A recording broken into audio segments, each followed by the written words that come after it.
జిల్లా పెదకూరపాడు నియోజకవర్గంలో మహాన్యూస్ ప్రధాన కార్యాలయంపై దాడిని ఖండిస్తూ ప్రింట్ అండ్ ఎలక్ట్రానిక్ మీడియా జర్నలిస్టులు నిరసన తెలిపారు. ఇక మహాన్యూస్ ఛానల్పై దాడి చేసిన దోషులను వెంటనే శిక్షించాలని వారు డిమాండ్ చేశారు. మీడియాపై జరిగిన దాడికి నిరసనగా డాక్టర్ బిఆర్ అంబేద్కర్కి వినతి పత్రాన్ని అందించారు. మీడియాపై జరిగిన దాడి రాజ్యాంగ స్ఫూర్తికి విరుద్ధమని మండిపడ్డారు. పత్రికా స్వేచ్ఛను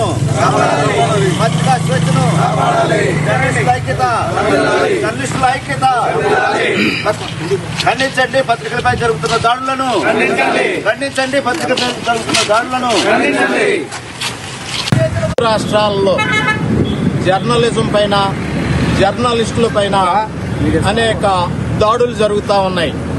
మీడియా మీద కూడా హైదరాబాద్ మహా టీవీ ఆఫీస్ పై దాడులు చేసినటువంటి కుట్ర శక్తుల్ని, పత్రికా స్వేచ్ఛకు భంగం కలిగించినటువంటి రౌడీలను మొత్తాన్ని కూడా అరెస్ట్ చేయాలని పత్రికాముఖంగా మీడియా పరంగా మేము కోరుతున్నాము. రాష్ట్రంలో ముఖ్యంగా తెలంగాణలో ఫోన్ ట్యాపింగ్ జరిగిందని చెప్పేసి మహా టీవీలో న్యూస్ వేసినందుకే ఒక ఆఫీస్ మీద దాడులు చేశారు. అలాంటిది పత్రికా స్వేచ్ఛకి భంగం కలిగించినటువంటి దాడులు చేసినటువంటి రౌడీలను, గూండాలను కూడా తక్షణమే అరెస్టు చేయాలి. పత్రికా స్వేచ్ఛను కాపాడాలి. పత్రికా స్వేచ్ఛ లేకపోతే ఈ దేశంలో ప్రజాస్వామికవాదులు కూడా కూని అవుతారు. ప్రజాస్వామ్యాన్ని రక్షించాలి. పత్రికా స్వేచ్ఛ అంటే రాజ్యాంగ స్ఫూర్తికి విరుద్ధంగా భావిస్తున్నాము. రాజ్యాంగాన్ని రక్షించాలి. దానిలో భాగంగా పత్రికలకు పూర్తి స్వేచ్ఛ ఇవ్వాలి.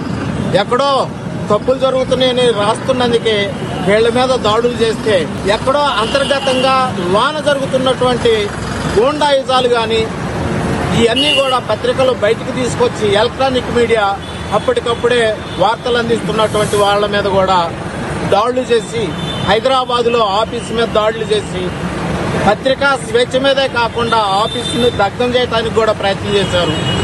రకరకాలుగా కుండీలను పగలగొట్టి, కారులను పగలగొట్టి, అక్కడ ఉన్నటువంటి అద్దాలు పగలగొట్టి ధ్వంసం చేసినట్టు. విద్యుత్ సంస్థలో పనిచేస్తున్న